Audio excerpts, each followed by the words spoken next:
Welcome to the Crimeycade.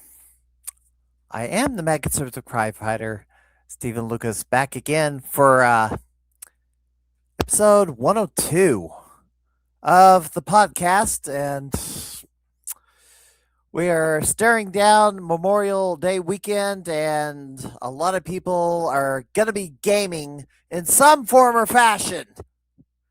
And I'm going to be no exception, as I will be making my return up to the Galloping Ghost Arcade this weekend, as I know that we've had a few distinguished visitors in town and want to catch up with them fairly soon. So, all right. Getting the usual spiel of stuff I usually talk about every week. Last week on the podcast, my guests were from the Chicago Game Space, Jonathan Kinkley and Ethan Johnson. We talked about their museum and all sorts of gaming stuff they follow, and got to learn a little bit about David Nutting and the mystery of the invisible monsters prototype that eventually became Wizard of War. So if you haven't had a chance to go back to look at that, please do so. A little bit of an interesting discussion there. Gamers Wanted, of course. Working gaming, you're a turning competitor, create content, have notoriety, you're a gaming fanatic. Let's talk. Message me on facebook.com/Crimeycade. You can also whisper to me on Twitch. And be sure to follow me. Facebook.com, Crimeycade, or twitch.tv/rap_sheet, and also past episodes of the podcast when they expire on Twitch and Facebook, tiny.cc/BWCI. So follow me on all three places there. Well, the arcade tournament update. And NGL 67. Right now, the last 3 active games, the season will end 4 a.m. May 31st. That's because it ends 7 o'clock Central or Australian time. 7 p.m. Australian time on the 31st, but that translates in America to 4 a.m. Central Daylight Time on the 31st. So I'm just going to say the session is going to end May 30th. The active games still left. Beezer, which we still wonder, will make an appearance on the arcade floor. And Airbuster, the shoot 'em up from Namco, is active, is also the Arcade Wars game of the month. Yes. Yes. Yes, Pete Hahn. Airbuster is the game of the month. I'll be putting in a score on that, but that's also in this tournament. So, yeah. Yeah, and the last 2 Arcade Wars games, Galloping Ghost did not have them on the arcade floor. We won the first 2 games, and then the next 2, they weren't available. So we had that big lead, and then it just got wiped out because they didn't have the game. So anyway, the other game, Pro Tennis, which I absolutely do not like. I think it's bloody awful, personally. Pro Tennis on the Deco Day East cassette system. Well, the question remains, is there going to be a tournament or is there not going to be a tournament? However, the problem is Doc Mac is asking me to ask my viewers what they want, but they don't know what they want. And I'm going to enter T20 again. That's a given. But if they replace T20, my viewers don't know what they want. I certainly don't know what a good alternative is. So I think he's just going to have to poll everybody. at Galvin Ghost one by one. Ask them what they want. Do you want another T20? Do they want something different? If they want something different, what do they want? What do they have in mind? I don't know what to. I don't know how to do it differently. You tell me. And scores for this week. Yes, Pete Hahn's in the chat, and he got a new house high on surprise attack by Konami. 726,000. I asked him if he used the Google Translate because Google will now translate Japanese text to whatever language to a different language on the fly. Just put your phone right in front of the screen and it'll translate it for you. Somebody's got to try that soon. Somebody's got to try that. Right now, nobody's tried that. Anyway, so Pete Hahn has the high score. Sean Mackey, Shunba player, breaks 92 million on Kitsu Kansa, and I can't pronounce it. Kitsui. I'm just going to call it Kitsui or KKJT. Anyway, Jeff Lucas takes Wolf and Cub with 167,000, blowing away Andrew Owasco's house high. And I tried to grind on that game, and I just could not. I couldn't get any higher at a certain point. Lord BBH, Matt Hall, is in town. He played Strikers 1945, number 3, getting 1.1 million. Elsewhere, Tokyo Drift, a player by the name of Salober, who has pretty much the best times on all the tracks on that game, set new times on 2 of the tracks, which was voted on Twin Galaxies. And the very thing at the bottom, look at this. Look at this. Beezer's been kind of a running joke, but guess what? I guess the joke's on everybody else because I unofficially have the world record on Beezer. Unofficially, as it is an MGL 67 tournament game.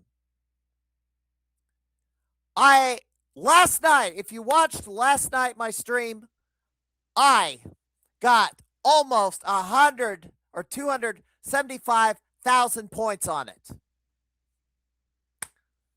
And that took more than an hour because it's not a very fast-paced game. It's kind of a lot of waiting. It is a waiting game. And I cleared about 20 hives before losing my last life. And that was a major jump from my previous best. Major jump. Because I tried a new strategy and it helped quite a bit. So. And looky there. Yep. Let's see there. Beat on in the chat. Yes, it is a rough game. But I figured it out. And the rankings into May.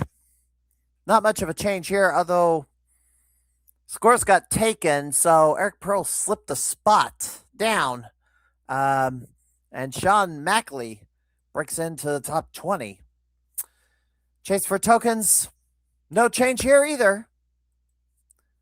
And the Gamer of the Year chase. Gamer of the Year odds. It's going to be it's still a 3-man race. Andrew Owasco, Masi Segopian, Claudio Capello. There's been no real shift in this. It's going to all come down to how they finish in the last 3 months of the season. Yes, that's right. Yes, definitely, Robert. Andrews had it twice. Mossie's came close 1 year. He thinks he can never win it. But he has a chance to win it this time. Claudio Capello is the newcomer on the scene. Lives close to where I live. He's got a chance too. He's on this level 9 card. And I give a little chance to Tibbetts and Hahn and then all others combined. All right, and the Arcade Wars game of the month is definitely Airbuster. Galvin Ghost has not put in a score yet. One Up Arcade and the Garcade have qualified, and right now, the One Up Arcade is in the lead. All right, my guest at this time. Well, here we go. How do I compete? Well, the main gaming league. I think it. I don't know. It might be too late to join in, but maybe you can get in on season 68. Anyway, my guest at this time is an actor, comedian, author, and a gamer. He's on card 3342, and he's also the author of the book Life Inside My Head, A Scattered Tale, Living with ADHD. Ramblins is available on Amazon.com, and the promo trailer for my guest, I'm going to show it off right now. I'm having a special on VCRs. If you're into the whole retro thing, I can throw it in for just a few extra dollars. Oh no, we can't purchase anything else. We've only been given a limited amount of money that's usable on this planet.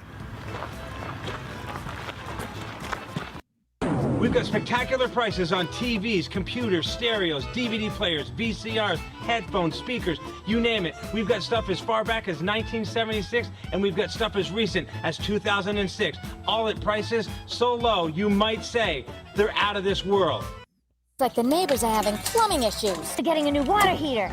Same guy? Yep. This is gonna go so viral. They're putting in air conditioning. Same guy? Call Al Terry. It's like the neighbors are getting their heating system fixed. Same guy? There's holes in my memory. When? Where was I? I don't know, gone, like always.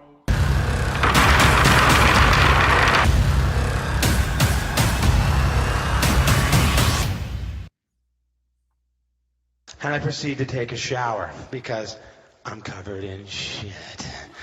Right? So I'm in there, and hanging on the little thing with the shower head is one of those nice white back scrubbers. Yeah, you got it. So I'm in the shower like this. And as I do that, Jason knocks on the door and says, "And don't use that back scrubber on your ass either." Now it looks like someone melted Hershey's chocolate. I'm known as the man of 1,000 faces. You are, because every time I see you, it takes me a second to recognize you. And it was weird to hear Shaggy's voice come out of Ed Norton. Ed Norton, yeah. I was Bert from Mary Poppins earlier. I forgot that one.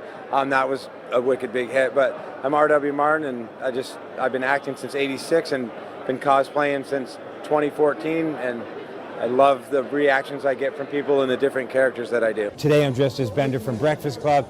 I do one of the Village People. I do Beavis. I do Fire Marshal Bill, Sheriff Roscoe. So I have now become known as the man of 1,000 faces. Sheriff Roscoe, Pico, and you dipsticks. I sometimes do Shag and Scoop, like, Scoop. Like sometimes, we're got the munchies. Yeah, runchies. I do Fire Marshal Bill, MacGyver, a character I took, Ghost Rider and Tron. It's called Grid Rider. Do Dr. Detroit. I'm known as the man of 1,000 faces.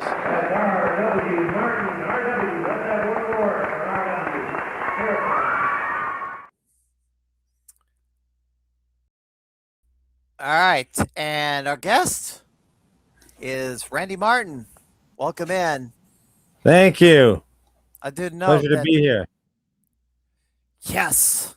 I know that at the end of that trailer, the website appears to be down. I don't know if you. So it's now shifted over, I believe, to Facebook.com/man of 1,000 faces. Gotcha. Or I think that's how it's set up. Maybe, yeah. Audio is low. You might want to move your microphone closer to your mouth. Okay. Is that better? Just a little bit. All right. Well, give us the 411.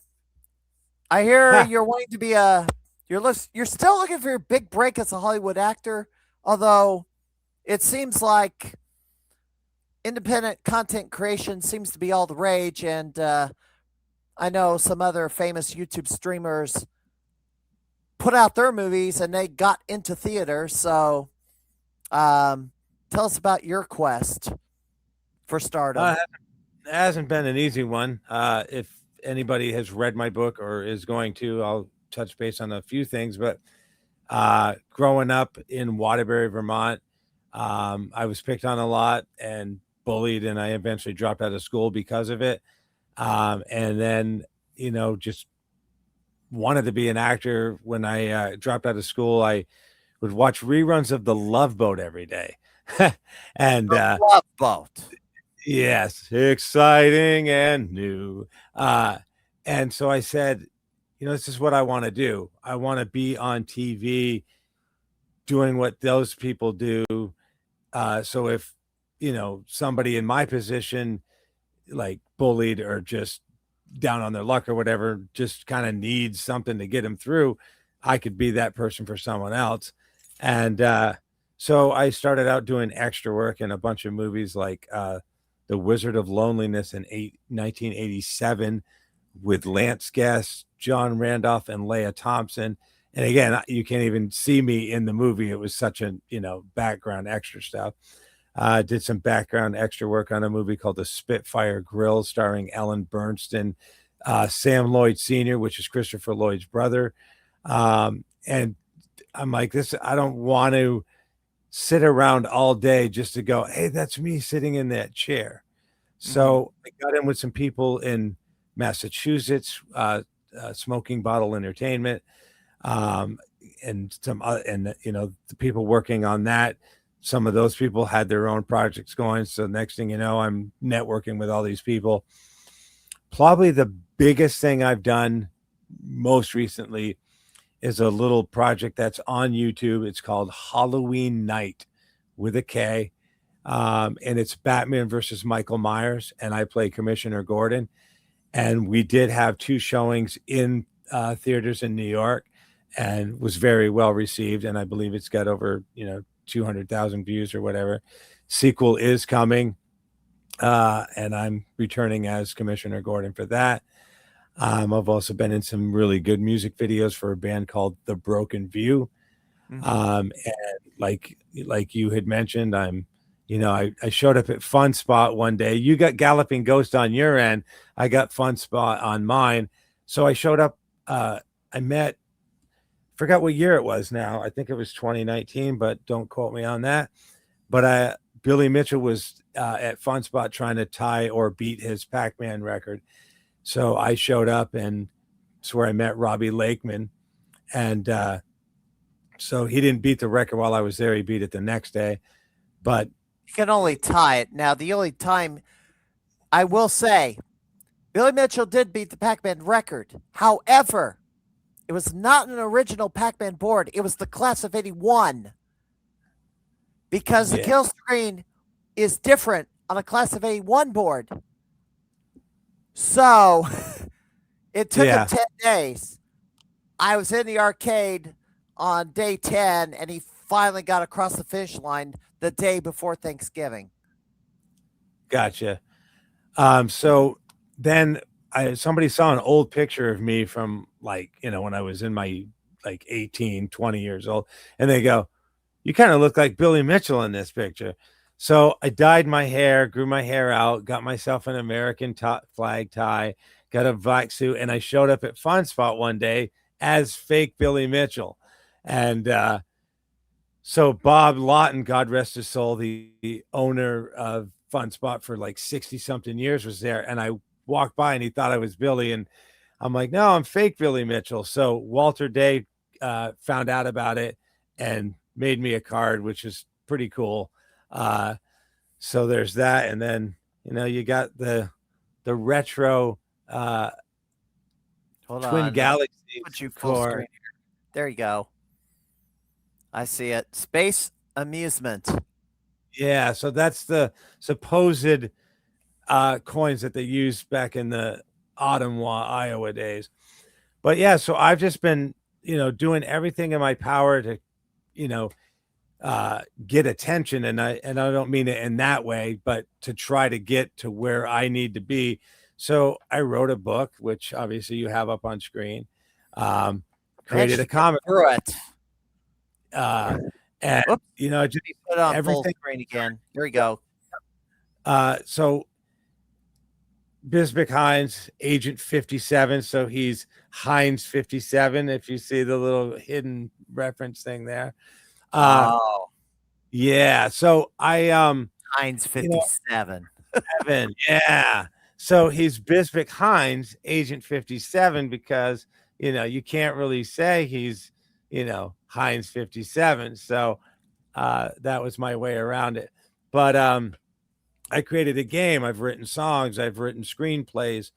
I'm trying to get an agent of some sort, whether it be a theatrical agent to get me in like a Mountain Dew commercial or something, or a literary agent to get my screenplays out there.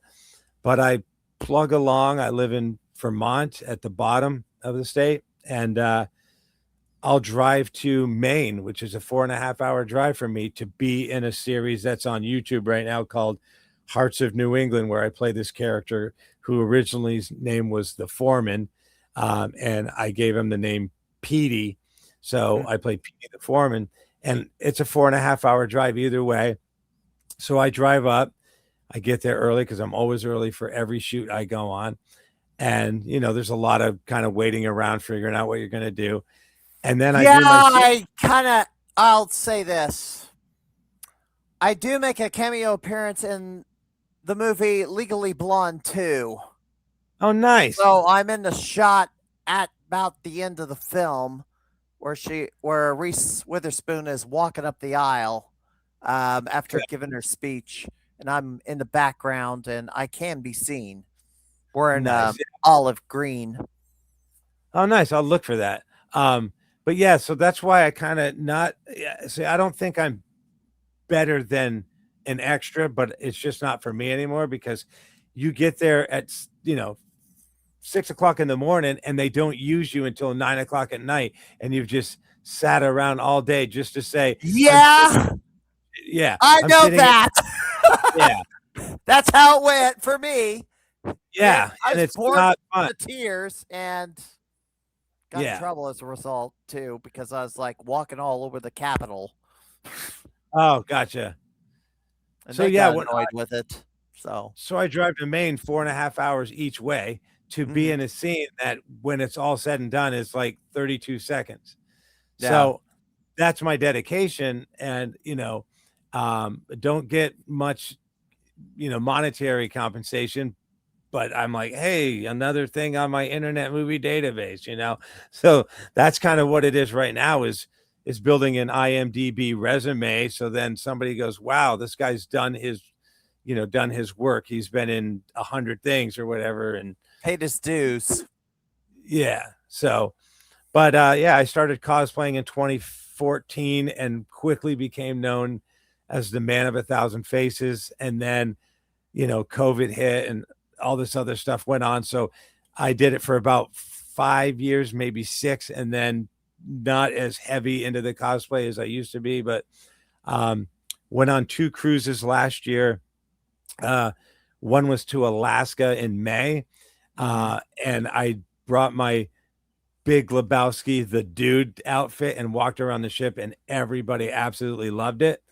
And then I went on a cruise in November, and I don't know if I dressed up for that one or if I was just finally me, but so it's kind of, everybody's like, well, you need to move to Hollywood. You can't be an actor in Vermont, blah, blah, blah, blah, blah. But I don't find that true. I think you can be, just maybe not Ryan Reynolds, Adam Sandler caliber actor, but that's kind of that. As I stated, some popular YouTubers, I think the most recent one that everybody should know is Markiplier, who released the movie Iron Lung, and he financed the whole thing himself, and it actually got a release in theaters and actually did pretty good.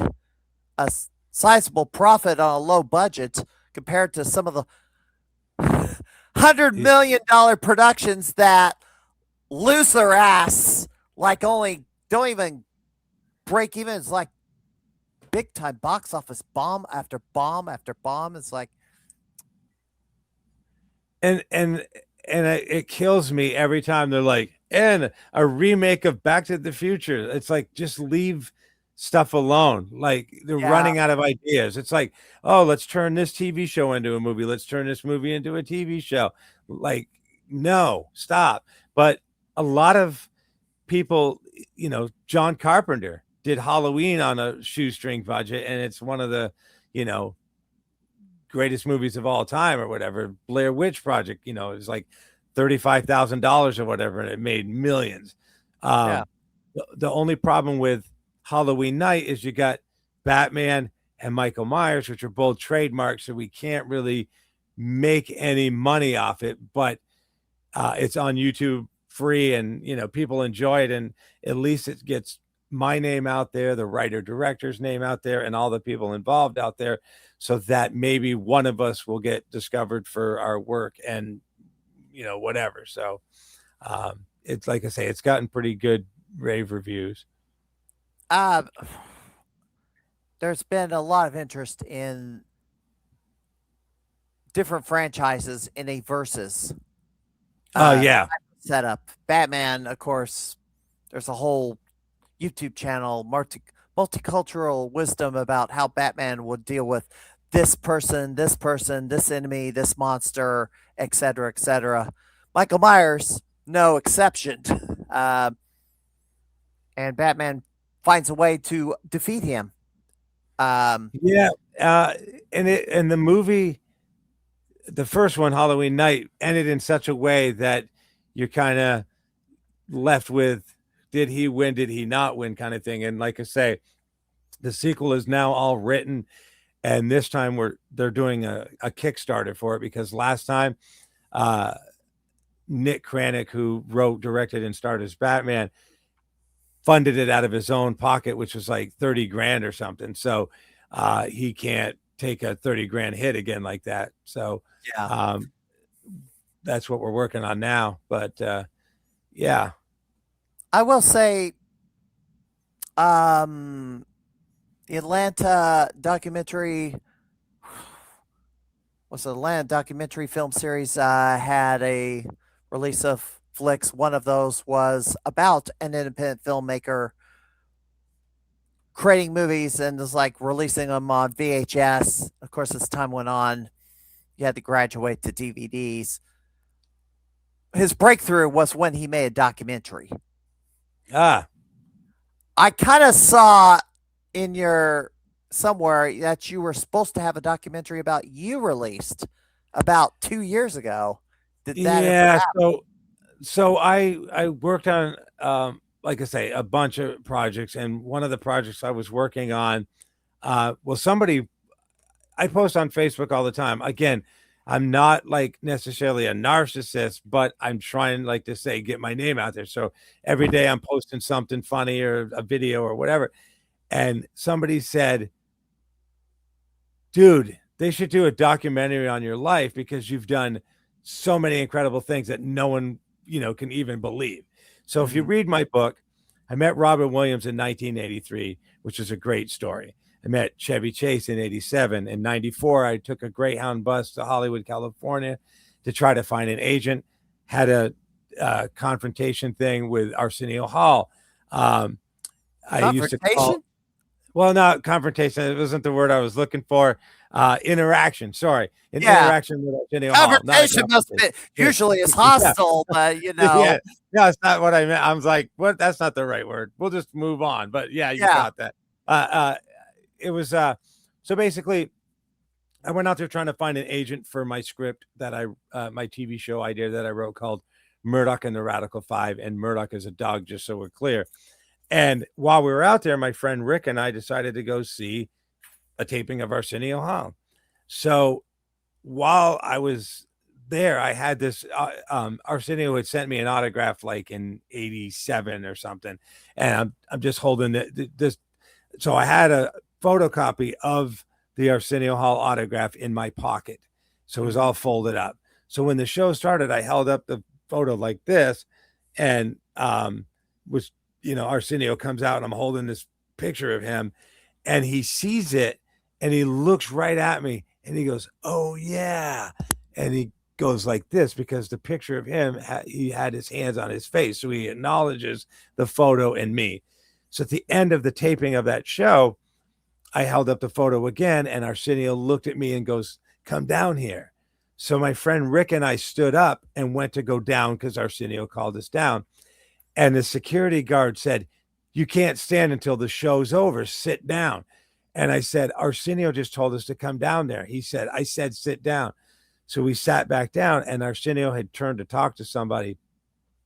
And he turns back around and he's like, "What are you guys doing?" I said, "Come down here." And I go, "This guy said we can't come down." He said, "No." And he said, "Them, get down here." So we're like, okay. So Yeah, we he's run the down to boss. Securities has to follow his orders. exactly. So we run down to the floor, and there's like on my YouTube channel, there's like a 5-second thing of the credits rolling. You can see my friend on the left and me on the right in a white shirt as Arsenio signing an LA Times newspaper for us. Yeah. So I said, he's like, I had that photo with me, and he's like, "Do you want me to sign that?" I'm like, "No, this is a photocopy. I was wondering if I could talk to you for like 5 minutes after the show." And he said, give my people your number and I'll call you. So what I wanted to talk to him, and it was so loud. I don't know if you've ever been to a taping of a show like that, but the band's playing, people are screaming. You have to yell in someone's ear to even have them hear what you're saying. So what I wanted to say was, like I say, this was 94. Back in 88, 89, I called a writer, and I don't know if you ever watched the Arsenio Hall show, but he had these things that make you go, not jokes, just make things that make you think, like, how come the orange trucking company, or how come the yellow trucking company, their trucks are orange? And it's called the yellow trucking company. So I called in and I said, "How come on Star Trek you never saw anybody go to the bathroom?" So 3 weeks after I called a writer, Arsenio's opening monologue, he says, "How come on Star Trek you never see anybody go to the bathroom?" A joke I clearly wrote. So I just wanted to tell him that. He never called us. The next day we're taking the Paramount Pictures tour, and we see Arsenio through the gate, and we yell, "Hey, Arsenio." And security came right over and said, "You guys need to back away." And we're like, we're trying to get Arsenio's attention. He was supposed to call us. We met him yesterday, and they're like, "Back away now." And I'm like, I'm just trying to get his attention. And then the security guards were like, "If you don't back away from this fence, we're going to call the LAPD and they're going to drag you out of here." So my friend Rick picked me up and walked me like half a block down the road because he was like, "I'm not getting arrested in California." But so there was no confrontation with Arsenio out there. Yeah, so it wasn't a confrontation with Arsenio, it was a confrontation with the security people or whatever. But yeah, so that's that story. But in 83, I was 18, and I had a big brother. I've had big brothers ever since I was like 10 years old, because I had like a not so good relationship with my parents at home. I have ADHD. I have ADHD, bouncing off the walls. So they got me big brothers and sisters to take me places. Go ahead. So I wanted to ask you about this. You mentioned that you're battling HDH, or attention deficit syndrome. Yes. Is it attention deficit, or could you possibly have been dealing with autism all along? No, because they initially thought that's what I was dealing with. I chalk it up to, I'm just bored with school. I don't care for it. Blah, blah, blah, blah, blah. I get diagnosed. Some crisis happened. Drama. Because I follow the wrestling business, and certain little kids want to find whatever avenue they can find to make the big time without working as hard as everybody else. There's a crisis that developed from that. I was at a very low point. It suggested I get tested to see if I had autism. And growing up as a child of the 80s, autism wasn't a thing. Attention deficit was kind of a thing, or I believe it was back then, but not autism. So I get diagnosed at age 53, beginning of 2024, or 2020, last year or 2 years ago, with level 1 autism. Could you be dealing with that? I mean, I've never. I'm hyper, but Well, yeah. So I can't still sit still for 5 minutes either, but yeah, unless I'm playing a game. right, yeah, and that's tricky sometimes too.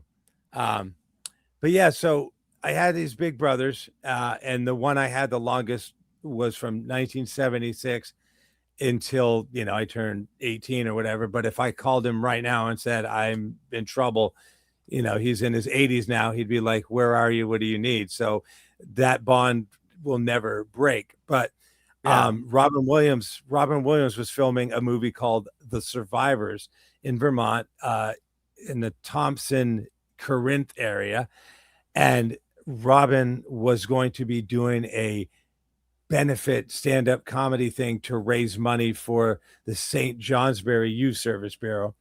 And my big brother at the time was director of the Washington County Youth Service Bureau, and they were all kind of interconnected. So we drove to the set on a really cold winter's day, and we parked at the bottom of this hill. My big brother had a little yellow Volkswagen Bug, and we had to walk up this hill, which is 1,000 feet or 500 feet or whatever. I'm not really good with distances, but it was quite a long haul, and it's in the dead of winter. So we get to the top, and I was told, wait over here. So I'm waiting maybe 25 feet away, and my big brother goes and talks to the director, and while they're talking, they keep looking back at me and stuff, and I'm standing there. And then maybe 50 feet, 75 feet behind them was the cabin that Robin was filming in. So he comes out to find out what's going on, and as he's walking towards him, I'm like, oh my God, that's Robin Williams. And here I am, 18, loved Mork and Mindy, and Robin Williams is like 25 feet from me. So he starts talking to him to find out what's going on. And Robin's dressed in like a combat outfit, if you've ever seen the movie. He's got like fatigues on and a army jacket with like. Was this Good Morning Vietnam he was doing at that time? No, it's The Survivors with Walter Matthau and Jerry Reed. From 1980. So it's not Good Morning Vietnam, because that's what I thought it was. Yeah. So finally, Robin points at me and he goes like this. So I start walking towards him, and as soon as I do, he pulls like this Uzi or something off his shoulder and goes, "One more move and you're dead. This is a closed set." And I go, "I thought you said come here." And I start backing up. He goes, "I'm kidding. I'm Robin Williams." And that's how I met him. It was like the most incredible thing ever, whatever. So, like I said, I've been in the game, I guess, from then forward. But just, my name is Randy, Randy. My last name is Martin. So I took the Run DMC shirt and changed it. But I started going by RW in 87 when I did a variety show in Waterbury. I lip sync as Weird Al and got like a standing ovation or whatever. So I changed it to RW for a couple of reasons. One, it sounds cooler when you get announced. Ladies and gentlemen, Randy Martin, or put your hands together for R.W. Martin. It just sounds better. Plus, R.W. is my way of honoring Robin Williams. So that's kind of how that all came about. RWM. All right. Yeah. Shoot. Well, you wrote the book. Yes. I'm not a book reader. I don't have the patience for it. It's been a long time since I've read through any book because, I'm not, I want to play games, not read. Right. I managed to get through it in 3 days. I don't know how, but I just well, I pulled it up appreciate on it. Adobe Reader, and it wasn't that long of a book, so maybe that's why I got through it. But you have a paperback and apparently the hardcover, and I was showing the hardcover version of this, which is available on Amazon. So anyway, you wrote this book, and the paperback has a different back on it, but It does. you have Billy Mitchell oh, on your hardcover. Oops, you go over here. Stand by. I gotta throw this up here. Here we go. And you got so the Han Solo on the right, yeah, and the dude. So Lebowski on the left. on the hardcover, this and this are the inside like sleeve thing that would be here and there or whatever. And I just loved those reviews on the back there. So I'm like, I gotta change the back for the paperback. But yeah, as you can see they're on that particular hardcover, I managed to squeeze them on the back there. So originally this book was published through lulu.com, and I had a way of making a separate book for everybody who ordered. So on this page here, if let's say I met you at a Comic-Con and we had a picture together, I would actually, on your book, I would put that picture of you and I here. You'd have a customized book. So when you got it, you would have this special picture of you and I that no one else had. And then someone else would have a different picture there, and so on and so forth. So I would customize every single person who ordered books. So if they didn't have a picture with me and they said, I love your Ernest cosplay, could you put the Ernest picture there? Put the Ernest picture there. But then lulu.com overnight changed the way that books were made, and I lost everything on their site. So I had to like redo everything through Amazon.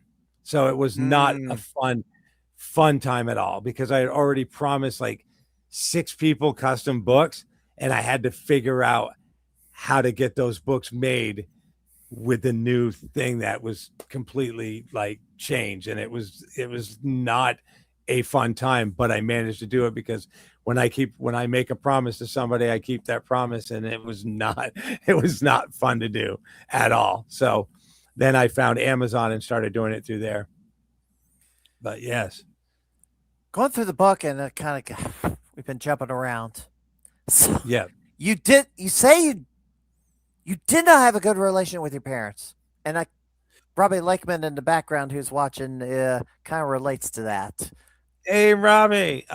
So my dad, I think my dad had, I don't know, something.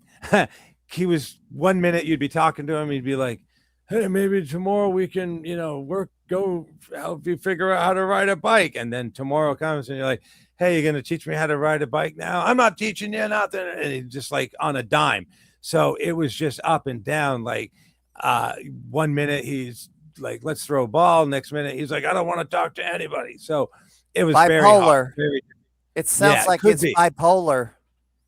And my relationship with my mom was better, but it was more or less my dad. But later in life,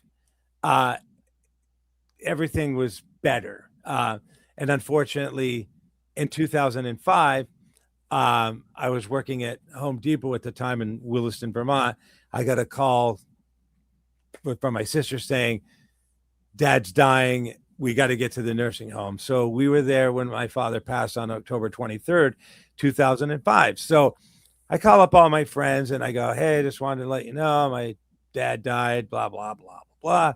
And they're like, sorry to hear that. When's the service? And we'll make it if we can, da, da, da, da. So 13 days later, on November 5th, my mom has an aneurysm in her stomach blowout, and she dies 13 days later. So I call up all my friends and I go, hey, just wanted to let you know that that is not something. That is not something anybody wants to go through, losing their parents within the span of a month.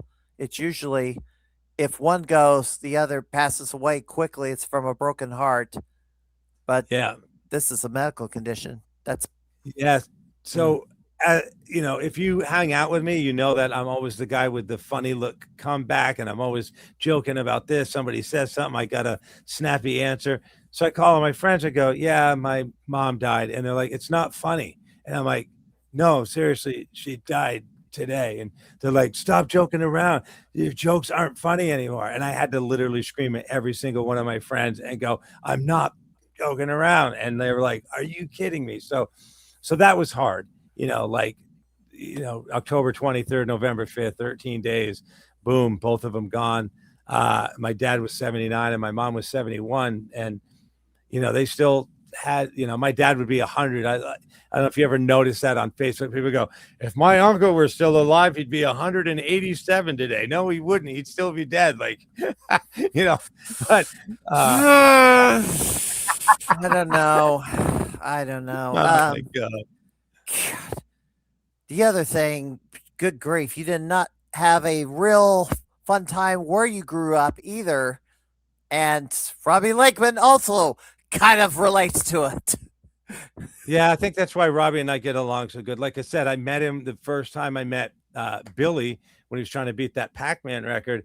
Robbie was sitting there helping Billy sell merchandise and stuff. And it was funny. Billy was playing Pac-Man, and I walked up with a fun spot token, and I put it on the Pac-Man game, and I said, I got next game. And so that's kind of how that all started. But Robbie and I have been friends ever since. And we just did a road trip together to New Jersey to meet Jay and Silent Bob. And that was a really fun trip. And yeah. So yeah, getting bullied every day, almost in school through grade school and then into high school until the one day that I had 3 people trying to, kill me or whatever in the bus line. And I just was like, yeah, I'm not taking this anymore. So I managed to somehow break free of them, get inside the elementary school. The buses left. I grabbed my stuff that was all over the ground and went home crying and said, yeah, Mom, I don't want to go to school ever again. And so I had to drop out and got a GED. And that's when I, realized that acting is what I wanted to do. And I would never compare myself talent-wise to Robin Williams, but the reason Robin and I do comedy is because you have so much trauma in your life that when you're making other people laugh, it makes you feel good and it makes you forget about all this stuff all this baggage you have or whatever. So I know how it is to hurt. So I know there's other people hurting. So if I can make somebody laugh every day, they're at least not hurting for that little bit of time that I made them laugh or whatever. Because no one should feel the way I had to feel for as long as I did or whatever. Did you go to any of the reunions? Because I just had my 35th. So it's a funny thing. They don't invite you to reunions when you drop out, but in 2003, our 20-year reunion, I get this text message or call or whatever from one of the people in school, and they go, hey, we're trying to put the reunion together and we can't find this person. Do you know where they are? And I go, yeah. And they go, can you put us in touch with them? Because, the reunion's coming up. And I go, I've never once been invited to a reunion. And they go, oh, you're welcome to come. So I went to that one. And then let's see, I think it was last year there was one, and I just kind of showed up, and a few of the people that were there were actually people who I liked and liked me and, weren't the bullies. So whatever. But yeah, I don't get into the whole popularity contest thing and never did in school or whatever. I can't read anything. It says barely had 20-year reunion. That's how fake our class was the whole time and didn't care for each other. This is Concord, wherever the Concord Connecticut or wherever the heck it is. And the cliques that we had in school, the rich kids, the this, the that, these people are 60 years old and they're still living in their little cliques. It's like, come on, we're not back in high school anymore. Like, get over yourself already, But some people are narcissists. Some people never get over it. Some people are egomaniacs. Yeah. If you follow the pro wrestling business, it gives them an air. You kind of know how to navigate those type of people and listen here, roast them when they need to be roasted. And I've done plenty. Yeah. Even call them out and challenge them to matches and all that crap. But that's why I stress I'm not egotistical. I'm not narcissistic. When I post all this stuff about me every day on Facebook, it's like, can somebody somewhere see one of these things and like help me? Like, that's why I do it. I don't have, people doing it for me. I don't have like a crew. I don't have an agent, manager, publicist, anything. So I have to do it so that it comes across exactly like a man. This guy's full of himself. No, just looking for some help. Speaking of So Hollywood, and I might as well bring this up because, if you haven't noticed, and I've definitely noticed because see articles pop up periodically, Hollywood has not been doing so well lately. They've been kind of moving production out of California just out in amongst the country. Some production in Georgia, some production in another state. My movie was filmed in Springfield, Illinois. We just had Chili Finger shot over here too, which is a soon to be released John Goodman flick. Is it all about Hollywood, or do you have to go where the films are being made around the country? that's a funny point because every night my girlfriend and I watched something, Netflix, Hulu, whatever. Last night we watched Thrash about the shark, and it's supposed to be North Carolina. And as soon as the movie started, I went, "Hey AI, where was this movie filmed?" And they go, "Thrash was filmed in Australia." And I'm like, "Oh my god!" So like everything you watch says it's West Virginia and it's Vancouver, Canada. It's North Carolina. It's Australia. It's like so many things aren't even filmed in the United States anymore, and it's Funny, Power Rangers was filmed in Australia. A lot of the seasons were, apart the one where they didn't use footage from Japan. yeah, but it's crazy. Like it's Hollywood isn't the place anymore. In Vancouver, I mean that's where they filmed Supernatural and Smallville and a bunch of other stuff, but Vancouver has such like if you go to the middle and you can go like 45 minutes in a radius, you got Vermont, Connecticut, Rhode Island, like you got all these places that York. look like all these, yeah. So that's why they go there because they're like, oh, we can do our country scene here, we can do our city scene there, and so on and so forth. So and no one really films in Vermont anymore because filming in Vermont, Vermont doesn't give tax breaks to movie companies. So that's why when you see some Hallmark movie, most of the time that says Vermont, it's filmed in Connecticut or somewhere else. So Vermont really shoots himself right in the foot as far as, Hollywood productions. Like if I wanted to go film a movie, with my camera or whatever, I could get away with it. But when Hollywood comes in, it's like there's no incentive for filming here. So yeah, it's Have crazy. you thought about relocating somewhere else where there's more action? So when I was growing up, my mom had cancer, I think twice, maybe three times, I don't know. And so she was in the hospital a lot. So then my dad got his little sickness thing and then he was okay. But I'm saying like they were in and out of hospitals. So I never wanted to move away to go wherever that would be, Hawaii or California or here, there, or anywhere. And then my parents die. And I go, great. I moved away and I could have spent more time with my parents. And now I can't spend time with my parents. So now my parents are gone. When my parents died, I was married. I had two kids. So I can't really uproot and go anywhere then. And now I'm not necessarily single. I'm not married, but I've been with my girlfriend now for 9 years and she doesn't want to go anywhere. So I'm not tied down, but I'm not going to go anywhere. So like if, Ryan Reynolds is watching this and he wants me in his movie, I'll fly to Australia or Vancouver and film the movie with it. And then I'm coming home. Like, that's kind of my thinking of it. I'm set where I am. And, recently we moved from one apartment to this one. And that was, like a mile down the road and it took forever and it's brutal. Moving ain't fun. I know that much. Yeah. So you don't want to move from here across country. That's even worse. So yeah. But yeah, because you don't know anybody over there. But right. I don't know. Jeez. Given that, I think I already asked this question. Have you shot any films on your own? So not really films. I've dabbled with.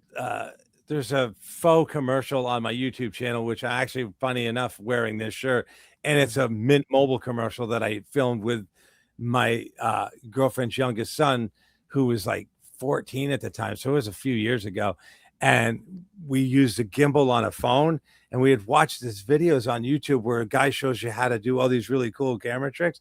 I'm like, let's go see if we can do this. And so I filmed this 30-second Mint Mobile commercial. Technically he filmed it or whatever, but no, I've never really, because I'm an actor, so I can't really film myself, so Yeah, yeah. like a cameraman, kind of like me, but um, well, let me jump to this because Man of a Thousand Faces. Why Billy Mitchell? It just, like I said earlier, a friend of mine saw a picture of me. I wish I had the picture available. Oh yeah, gosh, I need to keep track of what we covered because I said it was going to cover ground not previously covered, and now I'm doubling up on stuff. That's all good. Maybe somebody just tuned in.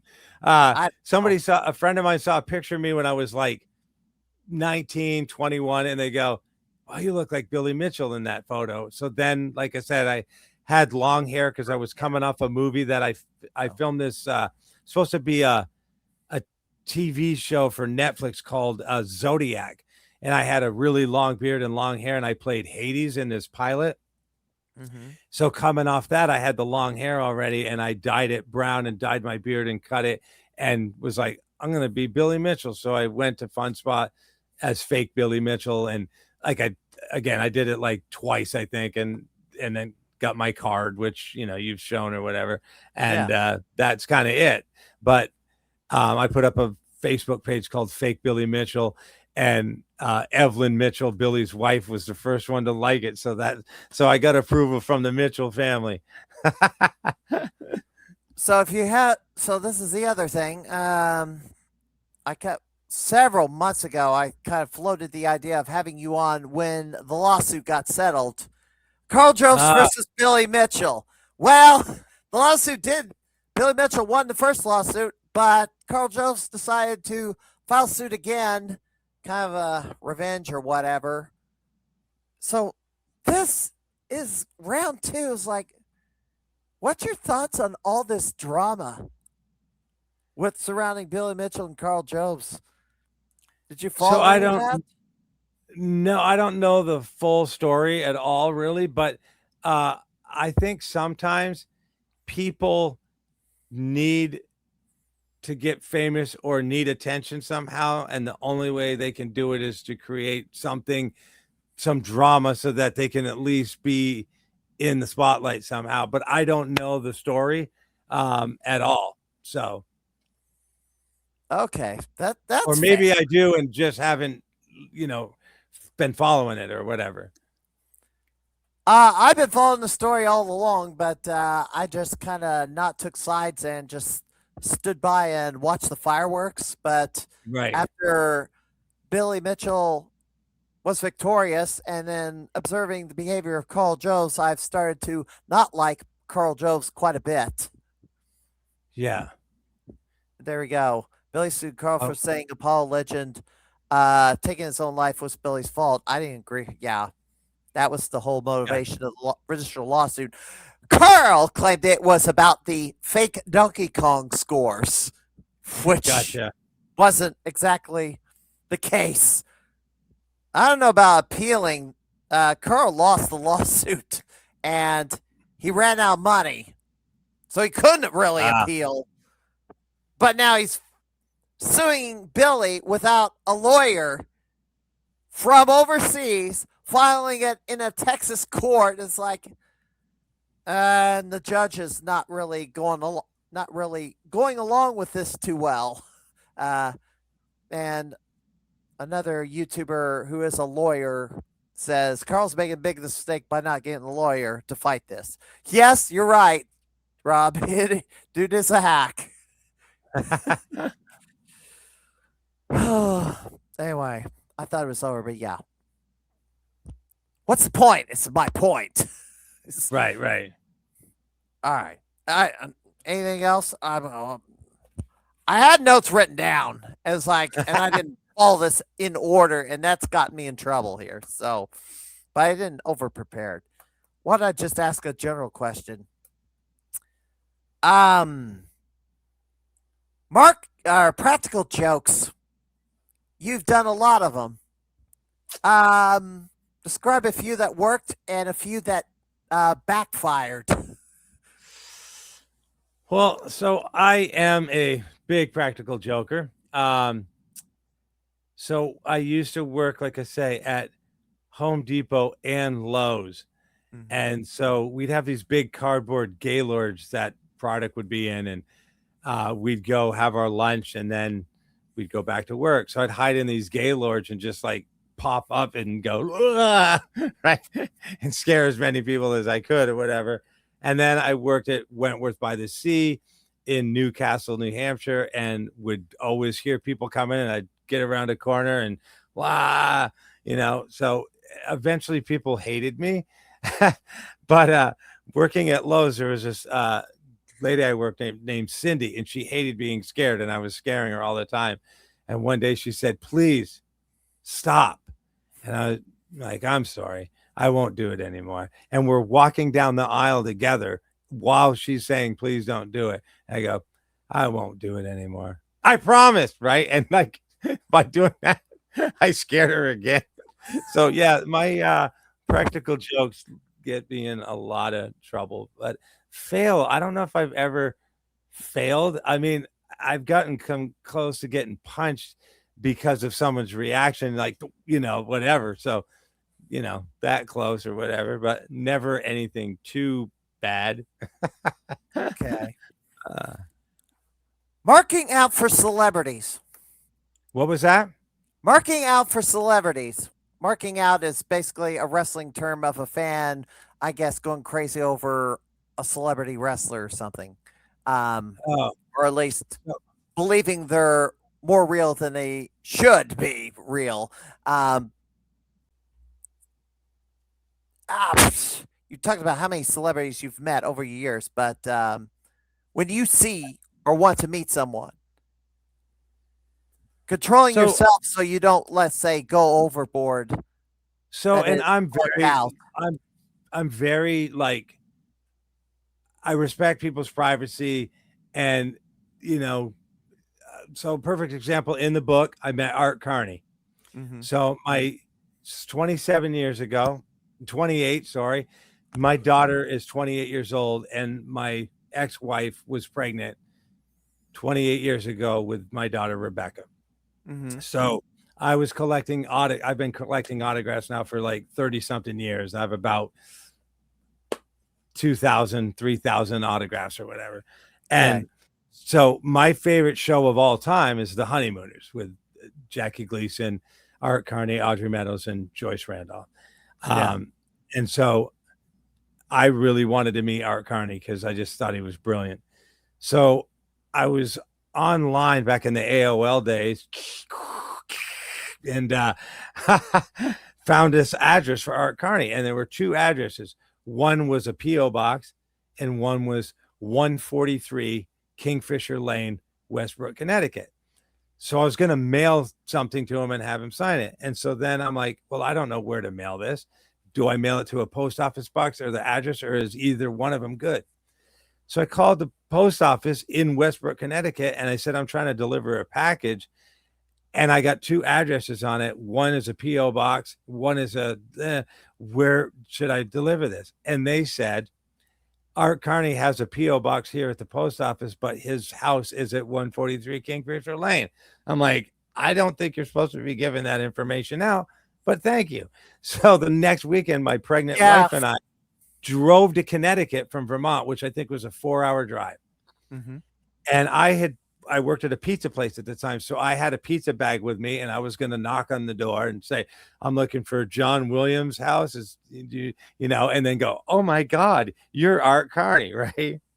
So he lived down the street that like you turn into the street and there was probably, 4 houses on either side. And then it dead ended to the beach on Long Island Sound. Yeah.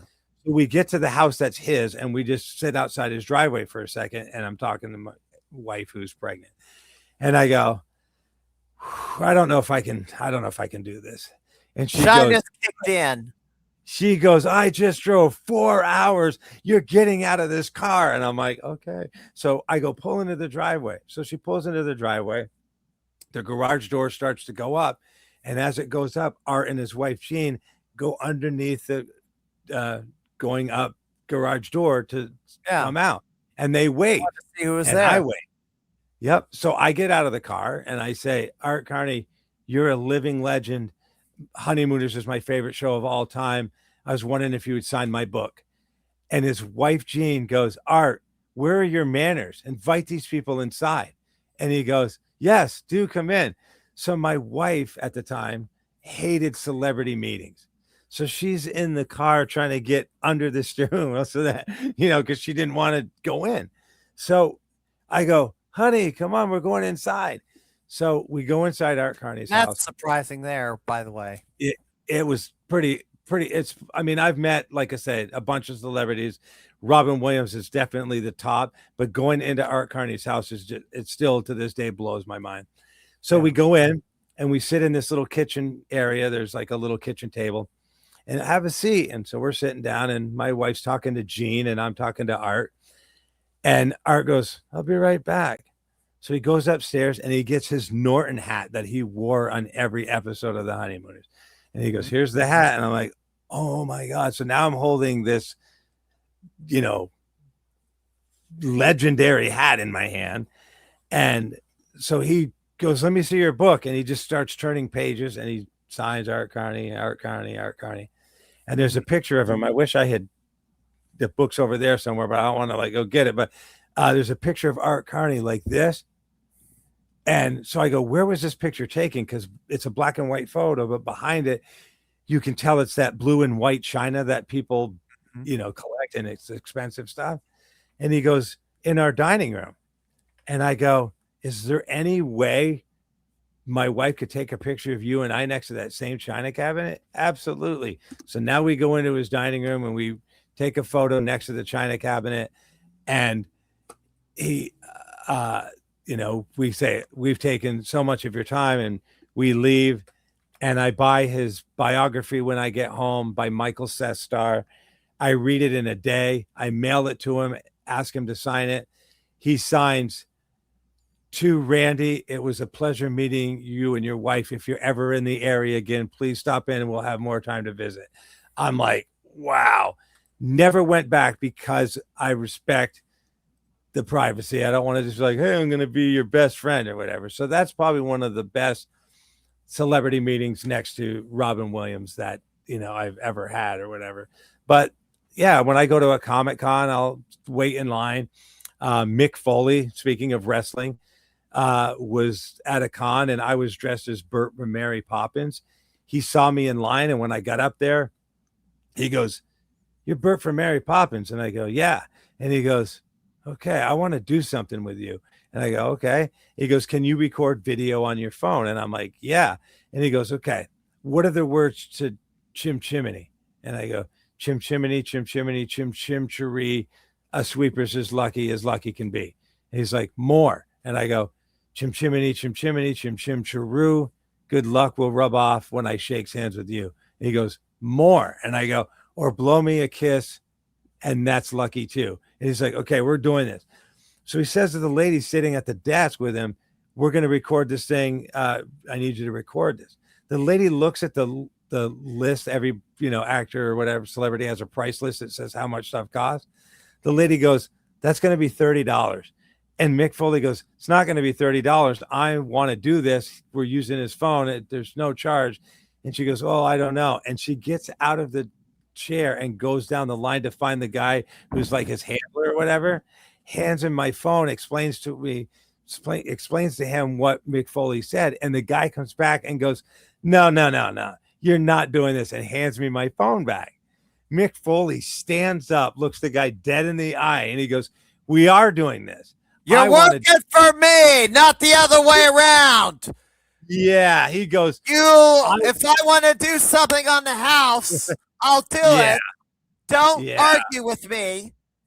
So there's a video on my YouTube. I will relate one thing. Go ahead. Todd, um, Todd Freeman, Oh yeah. who helps with creating the trading cards and gets them made and Yep. distributed. Phil, what's his name? The host of Nick Arcade. I forgot his last name. Doggone it. Phil Moore or Phil Smith? One or the other. He wanted a trading card. Phil.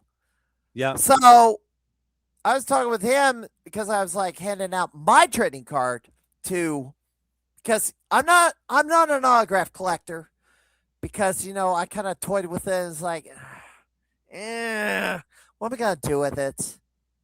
I'm just wired differently than other people. I want to collect games. However, my house has I got too much crap, so I just kind of pulled way back on adding stuff.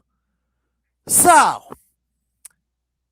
Todd comes walking by, and I pull him over to tell Phil how to get the trading card, and then Phil just pulls me and Todd together, and then we do a selfie together. And the lady who was handling it's Phil Moore, by the way.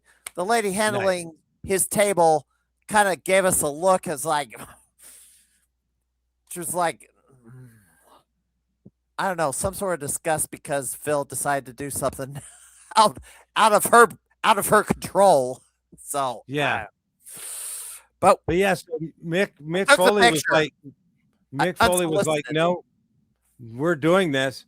And so the video was recorded, and it wasn't me who wanted it. It was Mick Foley. And that was pretty cool to finally see somebody stand up to these people who, no, you can't do that. You can't do that. Dude, I'm the millionaire. I'm the celebrity. I'm the star. I can do whatever I want, but so like I say, these stories and more are in my book, and everybody's like, oh, you need to write another book. I'm like, dude, I barely wrote that one.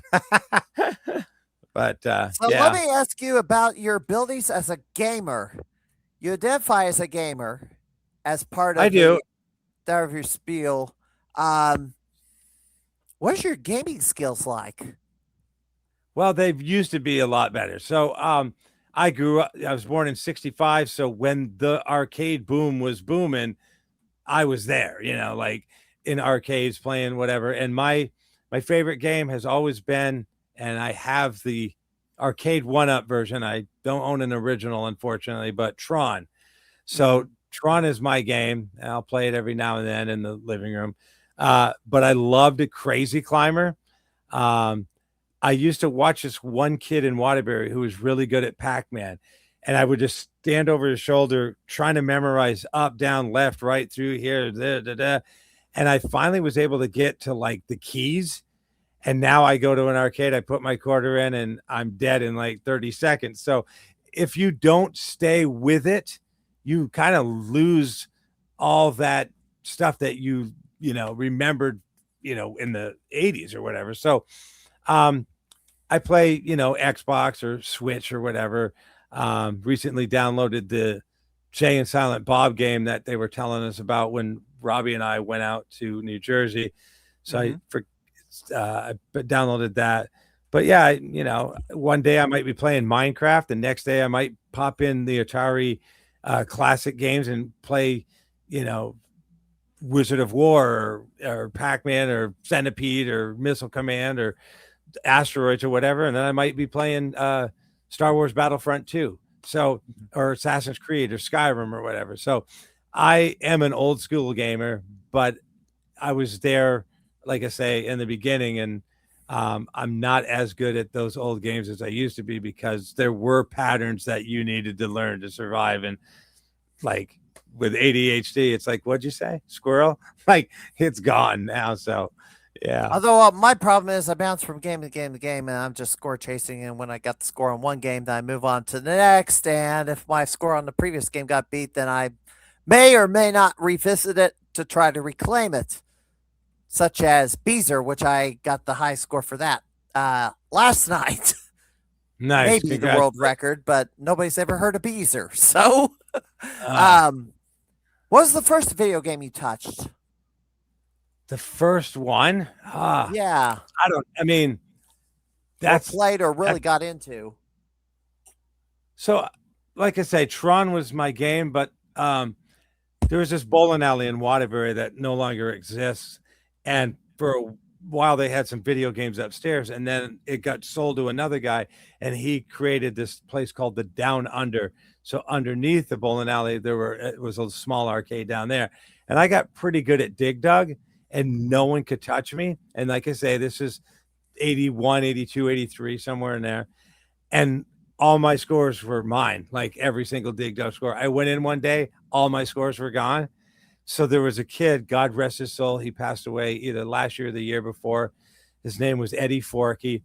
And he would do the same thing that I did with Pac-Man, stand next to somebody and watch what they did.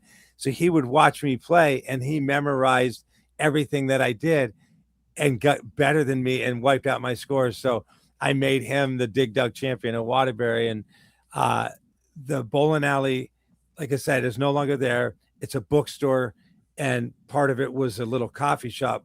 A couple months ago, the coffee shop closed, but I went to his funeral. It was a graveside service. And before I went, I had contacted the lady who owned the building that the bookstore and coffee shop were in. And I said, sorry, just give me 1 second. I said, my friend passed away and we used to play video games downstairs. Is there any way you can let me downstairs before the service so I can say bye to him here and not there? And so she let me go downstairs, not an arcade anymore, just the spaces there. Mm-hmm. And I had my moment to say goodbye to Eddie Forkey, who beat me at Dig Dug in that area and then went to the service or whatever. So, yeah. So Dig Dug was, like I say, I was pretty good at that for a while. And I have it on the Atari collection, and I can't even get close to what I used to. But I loved Battlezone. Asteroids, Missile Command, all the classic Space Invaders. There was one called Jack and the Giant Killer, which I played every now and then. Obscure one. Yeah. Sakurai, I think, is the manufacturer of that one. GGA does not have it. I go to Fun Spot semi-frequently, like once or twice a year, and I go for the sounds. You go in there and you hear Galaxian, and doom doom doom doom doom. You hear Space Invaders. You hear do do do do do do do do do do do. Waka waka waka, and you just hear them all at once, and you just go, God, I miss that time. I have not been to Fun Spot. I haven't gone to New Hampshire either. So Galloping Ghost is the place I usually go to because I'm one of their former gamers of the year. Have you ever been to Galloping Ghost Arcade? I have not, but I'd like to because I hear they're boasting largest arcade in the world, but Fun Spot says they're the largest arcade in the world. So I don't know who's right and who's wrong. I will tell you, Galloping Ghost is closing in on 1,100 games on the arcade floor. Yeah. Officially. Now, about 20 games are off the floor currently because some of the games are getting combined into 2-in-1s, and I think they're kind of doing some rearrangements. They installed some carpet recently. But officially they're at, last week it was like 1,093. Gotcha. We're out of room. Yeah. Which is why they're doing 2-in-1s. Right. They're going to hit 1,100, which some arcade down south allegedly reached, and Walter Day gave them a trading card. But if we tried to verify it today, can't. Right. And plus, how many duplicates did they have? We don't know. How many duplicates? Galloping Ghost has no duplicates. It's all... Every game is different unless Neo Geo, each cartridge in a 6-in-1 counts as a separate game. When they reach 1,100, don't I don't know if they're going to shift to the Vault series or how they're going to continue. But every Monday they put a new game on the arcade floor, and Nice. they're out of room, but they're still doing it. So if you can ever When make it to Chicago, yes, make a trek yeah, and be sure to book budget a couple of days gotcha. When Robbie because and I one went day ain't to, gonna cut it. when Robbie and I went to New Jersey, we found a small arcade there called Yestercade, and Okay, so we went in I've heard there, of it. and it was so funny because on the way down to New Jersey with Robbie, we were talking about video games, and I'm like, you know what Fun Spot doesn't have, and I haven't seen forever, and would love to play again. He's like, what? And I go, Gorf. And he's like, I totally forgot about Gorf. So we're at this Yestercade thing in New Jersey, and they have this back room with the pool table, and I go, do, and I go, holy. And there's a Gorf, and I'm like, no way. Fun So I Spot doesn't have one. no. So I put my quarter in the Gorf in New Jersey, and this lady comes in and goes, Gotta be kidding sir, I'm me. going to have to ask you to leave. We're setting up for a private party in here. I'm like, are you kidding me? I just started playing Gorf. So they kicked me out, but then they let me back in after or whatever. So it was funny. Oh, my Fun God. Spot does not have Gorf. I find that very hard to believe. I am Gorf. Yeah. So I that don't was know. another game I Wonders loved never playing. cease. Yeah. Yeah, that game is so common. I can't believe they wouldn't have it. But Yeah. I mean, I'm checking real quick because I I want. I do They know do that have it. Fun Spot does. Fun Spot does have Gorf. Oh, because I'm I looking at know their that game they list. have a huge warehouse somewhere with a bunch of games that they are working on fixing and bring in and switch out and stuff. But yeah, that was, like I said, that road trip with Robbie was so much fun. You pay, I think it's like $10 for an hour, and you just play any game you want. So you don't put quarters in. You pay $10 and you See, I go want the day pass. start. Yeah, so that I was want a fun. day pass. An hour is not going to cut it for me. Yeah. Galpin Ghost charges $25 for a day pass. You can get a Oh, week that's not pass. bad. You can get a month pass. I get the year-to-year pass. There's a few that have gotten the lifetime pass. Wow. But I don't know what the future holds, so I just go year to year. Because who knows? I might move away, or maybe something happens to me and I can't play a game anymore. Hopefully that never happens, but Yeah. anyway, did you play pinball at all? So I did, and there used to be a skating rink in Williston, Vermont. Not that anybody knows where that is, but it was called Skateland, and our church would go to Skateland for church group skating or whatever. And I would play pinball on skates, and I will tell you what, when you're doing this on the side of the pinball and you start sliding backwards because of your skates, it really takes some skill to play. But yeah, my favorite one is Mars Attacks. That's my favorite pinball game. But Fun Spot has, Kiss, and the Yestercade in New Jersey had the Indiana Jones one. And every time I go to Fun Spot, the first place I go is the pinball machines, and I push the button and I go, oh, look, someone had a free game and they didn't use it. And I go down the row of pinball machines and get all the free games. But yeah, I mean, I got okay at pinball, but not, no record breaking scores or whatever. Any holy grails in your personal gaming collection, or well, your collection in general, because you got several different types of collections, but yeah, I don't know, name I mean, your grails, I guess.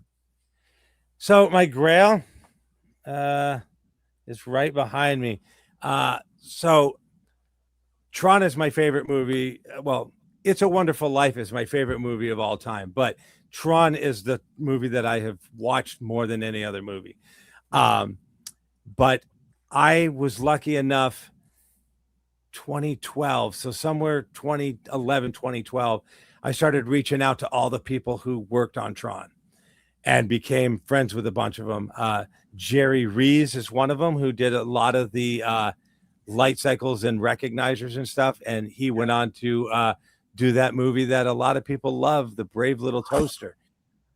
So anyways, I became friends with a bunch of people, and a year ago, I think maybe a year and a half ago, I get this email from one of my peeps who worked on Tron, and she says, "Hey RW, I was in my shed cleaning some stuff out. I found all this Tron memorabilia. Not sure if it's anything you want, but you're welcome to it if you do." We're talking a couple original scripts, original storyboards, a reel about this big that was footage from 1981 test footage. So I think my holy grail is all that Tron memorabilia from 1981, 82. Crosses several things. Gaming, that's a gaming collector's grail there. Yeah. Yeah. But I mean, I got, Art Carney's autograph. I met Robin Williams. There's just so many things that I've done. And like the one thing I haven't done is that one thing that I'm still chasing. And that is, to be in some blockbuster movie, whether it's a comedy, action, whatever, with someone like, I would have loved to have been in something with Robin Williams, but someone like Jeff Bridges or Kurt Russell or Ryan Reynolds or Adam Sandler, somebody big. And, I don't even have to be a co-star. I just maybe, it's like starring and I'm like the fifth name or something, but I was part of this thing, so that's the one thing I'm still chasing. But like I said, I have been blessed beyond, this is the game I created, Cabochon. I have been blessed beyond anything that anybody could ever imagine, from coming from, the messed up childhood to You gotta tell us about that game there. Oh, I will. So this was me on the cruise in May of last year. Mm-hmm. So this is me as the dude, man. So like I just do all this stuff. So this game came about because I love playing board games. So my girlfriend's uncle and cousin owned a game store here in Springfield, and we would go there and we'd play games all the time. And so most of the games we play are like these games that take 45 minutes to like set up, read the rules to, and figure out how to play. And I'm like, there's got to be a game that like literally you can just play. So I created this game that's like, you roll some dice, you have some cards, and it's, pretty quick and easy. I got distracted because somebody's messaging me about scores. Oh, okay, that's fine. I was like, where did he go? Am I even still here? I can put focus, but yeah, my mic is still on. Yeah. Yeah. But so I'm trying to find somebody to like, Hasbro bought Parker Brothers and Milton Bradley. So there's no three companies anymore. There's one company. So I was trying to find a company that I could sell this game to. I'm trying to find somebody who can make apps on phones and maybe turn it into an app and make money that way. Trying to get my comic. A lot of game publishers, I think. It doesn't have to be the tried and true. Right. Midwest Gaming Classic had an entire floor dedicated to board gaming. And there's all these shops where it's not kiddie games, it's adult-ish board games, a little more complicated RPG style. You might want to look at one of those, and that might be a, because who's that, the game you just showed, who is it, which age group is that really geared for? It's so it is well, I think it is actually. I forgot what I put on here. I think I wrote ages 9 to 90 or something. Okay. Ages 9 up. So 2 to 6 players, 30-minute rounds basically, and 9 years old and up. And then like this is kind of what the contents I are. have to demonstrate the game in a video with other players. That might I think there's a video somewhere of us playing, but we had just made it, and so we're like, so we gotta get a better video out there at some point. But yeah, I've got my hands in, like I said, I've written songs, I've created a game, I've wrote a book. I created a comic book. I got approached in 2007 because these guys were writing this book called Holy Headshot, which is just a book about different people's unique headshots. And so I was like, they're like, we want to put your picture in this book. And I'm like, really? What's the catch? And they're like, no, there's no catch. And then why can't I find page? Oh, because I'm way far back. So this is probably one of the first things I managed to get into. My old headshot and my old resume, which is, not even close anymore. So, and then there's a local horror ghost person in Vermont that writes this book called The Vermont Ghost Guide. This is the third edition, but my uncle, which is the stories in the book as well, got killed by a train, and there's a 3-page comic book in this book about my uncle. So I'm everywhere, and that's the crazy thing is people go, you have done so many things, it's crazy. How are you not famous? Yeah, hiding in plain sight. So that's why somebody said someone needs to do a documentary on you because you're insane. Like, you've done this, you're here, you're there, you've done that, the card, the comic book, just I'm everywhere, but yet no one knows who I am. It's crazy. Well, hopefully the documentary comes out soon, but I'd say independent film production might be in order. Certainly content creation's been the rage lately. So plan B's. If your initial goal is not reachable, what is your plan B? I mean, I have a normal job, and then the plan B is just work the normal job. I mean, that's what, that's the only plan B, like you work your day job, and you on the weekends, sometimes I'm in Maine, I'm in Massachusetts, I'm in New York filming, and again, drive to 2-3 hours, 4 hours, whatever it is each way. And it now it's costing even more in gas. So luckily I haven't had to travel.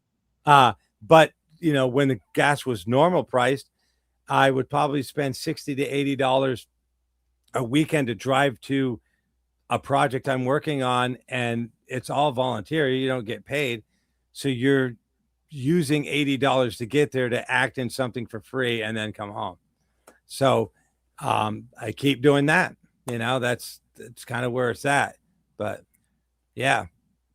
How afraid? This is the other thing Hollywood is dealing with, world, the acting industry, in fact, a whole slew of different things. AI, artificial intelligence, is that throwing a monkey wrench in your plans? I mean, so there's two sides of that coin. Excuse me. AI and CGI, because it's kind of almost in there, are really changing the way we do things. But is it for the better? Is it for the worse? And my thought process is this: when CGI and AI is the only reason you're doing something, and there's no story, it's just what can we do with CGI and AI, then that project, in my opinion, is going to fail. You need a good story, and you need the AI and the CGI to help tell the story, but it has to be a good story. And most of the time, I just see a bunch of explosions and cars rolling over, and there's no plot to this thing at all. Yeah. So I use AI every day to do funny things, and people go, "Oh my God, why are you using AI?" So perfect example. When I met Robin Williams, my big brother had a Nikon camera, and he brought it with him wherever we went every time.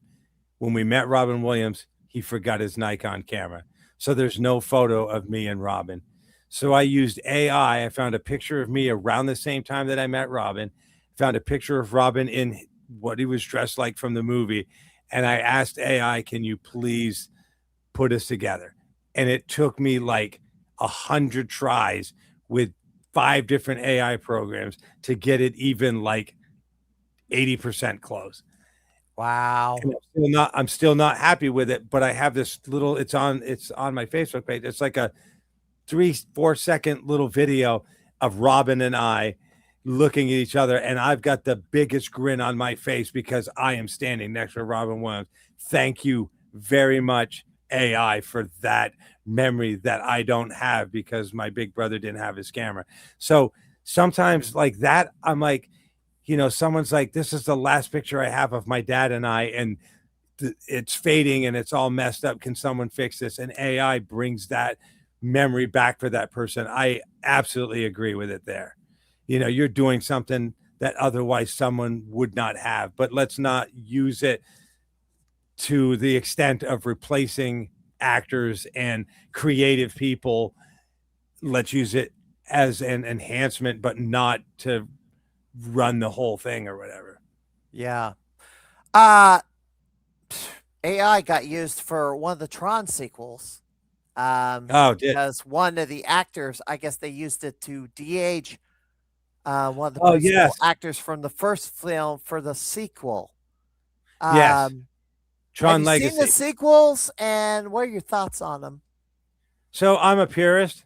I don't know if you ever had an RCA Selectavision player, but it was not Yeah. Laserdisc. It was like a plastic thing okay, whatever. So I had Tron on that, and I probably watched Tron 500 times. So Tron will always be my favorite, no matter how many other Tron movies come in. There's so many great lines from that movie, and just the acting is on point.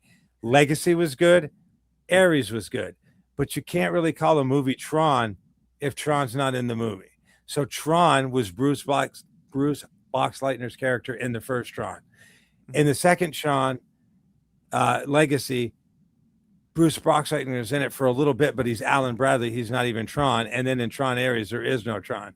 So I like them, but I will always love the first Tron more than any other sequel that comes out. When I met Bruce again the second time about a month ago, I said, okay, do me a favor and say, I don't understand why you want to break in the system. And he goes, why do you want to break into the system? And I go, because, man, somewhere in one of these memories is the evidence. If I get in far enough, I can reconstruct it. And he goes, we don't need Jeff anymore. We got you now. So I thought that was pretty awesome. But Alright. yeah, I would say Tron all the way. Alright. I think we're close to the end of this. All right. Future goals. I think it's pretty obvious. Yeah, and I mean, just keep plugging away. And it's funny because I'm not exactly where I want to be, but then people like Robbie and other people I've met on the cruises, and people I've met at Comic Cons, and people I've met here, and people I met there. And I'm not saying this as me, because if it's coming from me, then I'm narcissistic and I'm egotistical. This is coming from other people. They're like, you're one of the most talented person I know, and you have changed so many lives already, and you may never be a star like you think you want to be, but you've already made it. So that keeps me going. The fact that I've already really succeeded, I just don't have a $20 million paycheck, but I will keep doing what I do until I can't do it anymore. And like I say, there's a section in the book, which I'm sure you read, in their words, people telling what my stuff has done to their lives. And it can't get any better than that. The things that people say about me and how I've affected their lives. I guess I've done something, so like, I feel like George Bailey, from It's a Wonderful Life. You being here made a difference in someone else's life. And that's all I can really hope to ever achieve. Your daughters. Yes. You want to be an actor. What did they want to do? So my oldest right now is works at. So when I got divorced, my ex-wife moved back to Indiana, took my daughters with her, and about 3 years ago now, maybe 3 years ago, I think, my oldest moved back to Vermont and lives in Burlington and works at a college. My youngest hasn't talked to me in almost 3 years.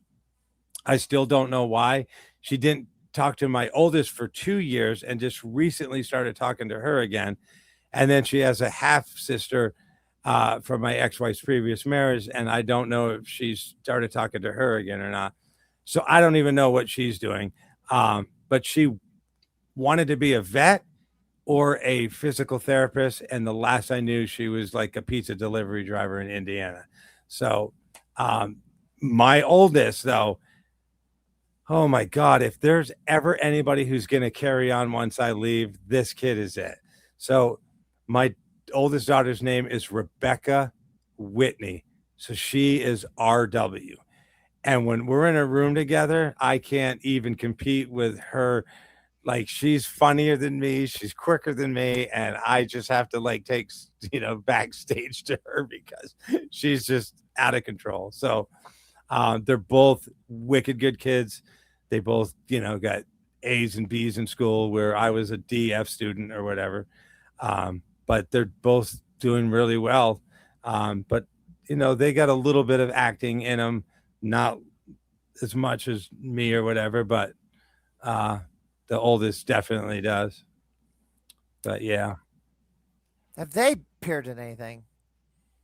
Actually, that's funny. So I did, when I was living more north in Vermont, I did a couple local commercials for a shoe company, a local shoe store called Lenny's Shoes. And there's a Thanksgiving one. And my oldest, who was, I think, 9 at the time, maybe 9 or 10, was in a commercial with me where we're supposed to be eating Thanksgiving dinner the day before so we can get to the sale. And everybody, when they yelled action, people were using forks and spoons to eat their mashed potatoes. I just used my hands. So I was like shoveling food. And on the second take, everybody was like, oh, that makes more sense. So then everybody used their hands. So my daughter's in that. Again, that's on YouTube, Lenny's Thanksgiving commercial. And then my youngest, I did this movie called Where Is She, which the last I knew was on Tubi. I don't know if it's still on Tubi That was or not. part of the trailer. Yep, exactly. My youngest, we needed somebody to open this door and off camera, and there was no one to do it. I'm like, you got to open this door. So she worked behind the scenes on where is she opening this door to make it look like the door was opening itself or whatever. But there's a video of Savannah, which is my youngest, on my YouTube channel at 4 years old, singing Living on Love by Alan Jackson. And then there's another video of the two of them singing a Burton Cummings, who was the lead singer of the Guess Who, singing one of his songs. So there's some stuff of them out there doing some acting or whatever. All right. Well, the book is called The Scattered Tale. And throw that back up here. Scattered Tale, Living with ADHD, Ramblings, Life Inside Your Head. And you have the YouTube channel, and there's several videos there to check out, which I've shown the oh, he says I saw it on Plex. Okay. Robbie Nice. saw the ad. Oh, yeah. Facebook.com/Man of 1,000 Faces. And then R.W. Martin on YouTube. There's a whole slew of content there. This thing. Whoops, that's the trailer again. At the very end of that, it said you had official R.W. Martin, but that appears to be gone, unless it's down temporarily. The website. Or did you know it was down? I forgot I did not. So what it is, and I'll have to get that fixed. I made the website, and I can't even remember the site I use, but I think Wix.com is where my website is. But Tracy bought me officialrwmartin.com. So then you link it to there. So maybe it's a redirect. Ownership of officialrwmartin.com has lapsed. We need to get it back. The other thing you can do is you can find me on the Internet Movie Database by just typing in R.W. Martin, and I'm R.W. Martin, parentheses, Roman numeral 2, because R.W. Martin was already there. He was a chopper pilot on Lethal Weapons. So Something's going on with your connection But here. I'm gonna that's show. kind of really what I use as my Here you I go. direct This people to is my it. IMDb page now. But This is it. This oh is your yeah, there page. you go. Um, but yeah, yes, there it is.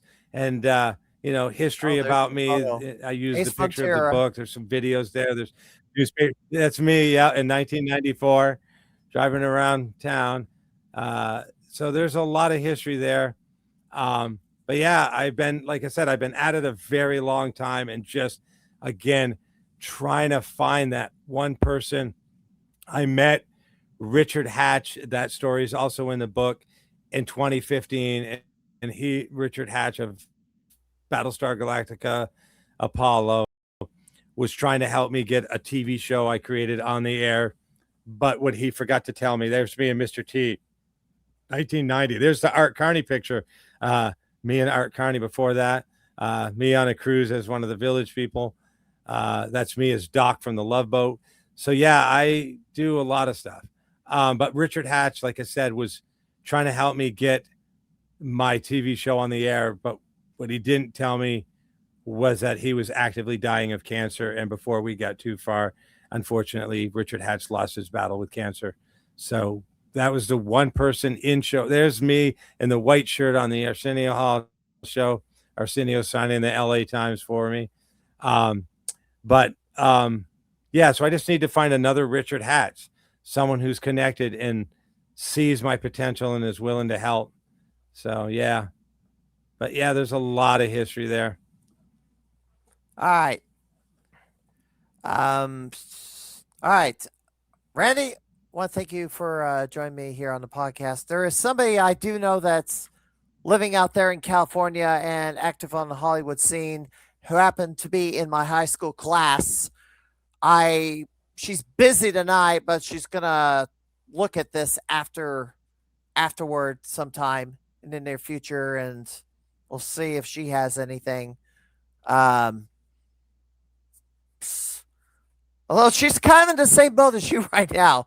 Not big yet, but has appeared in a few things and is recognizable. So I'm still trying to get into a video game documentary film.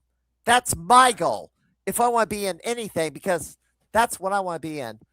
Ghost Lord and the Quest for Dark Presence looks like that is going to be it whenever that film gets finished. But the game's got to get out first. So anyway, ready? Any final thoughts? No final thoughts. Thanks for having me on. Like I say, it's been a while since I've been on podcast or whatever, but I'll keep plugging away. And like I say, thank you. I mean, for having me here and talking and a little bit about what I'm all about. Well, hopefully you can make it out to Chicago and to the Goblin Ghost Arcade. And if you make the trip, let us know. All right. Randy is having connection problems, but it's kind of started to break up there. But want to thank him for coming in tonight, and maybe we'll see him around the arcade soon. A few more things before we get out of here, and I've got to get the slideshow back up. Oh, he came back in. Ready? We did sign off. I didn't cut you off. You lost connection. Yeah, you lost connection. I don't know what happened, but I was like, "Oh, what happened?" And I'm like, "I didn't do it on purpose. I swear." It just like went off. So, I fight computer problems all day. I know the struggle. All right, I appreciate it. All right, Randy. Thank you. Thank you. Now, take care.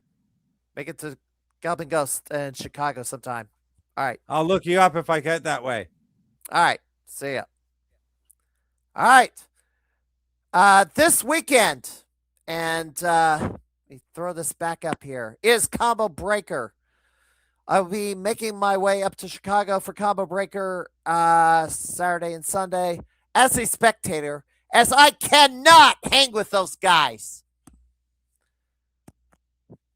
Those guys are so good at fighting games. It's like I'm average. I can't hang with them. So I'm just going to watch.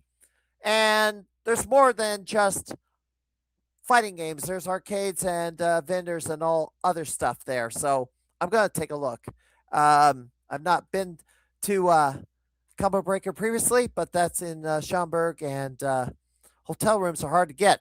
What I'm going to do is the Tekken Tag Tournament at the Galaga Ghost Arcade the following weekend. This, I actually have a chance. I got third on Tekken 3, and it was a hard fought battle to get there. Same engine. Maybe, just maybe, I can get that 5th title belt around my waist. That's what I want. One more championship belt. That's the only other active belt I've not won. And this is the comeback for Blade Wars tournament. So,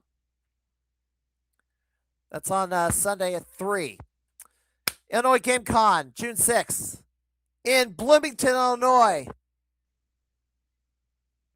Back at the Interstate Center. I'll be there as a patron. Yeah, there's wrestling. Super Smash Brothers going on in the ring again. CourseCon in Columbus, Ohio. Also that same weekend, the 6th and the 7th.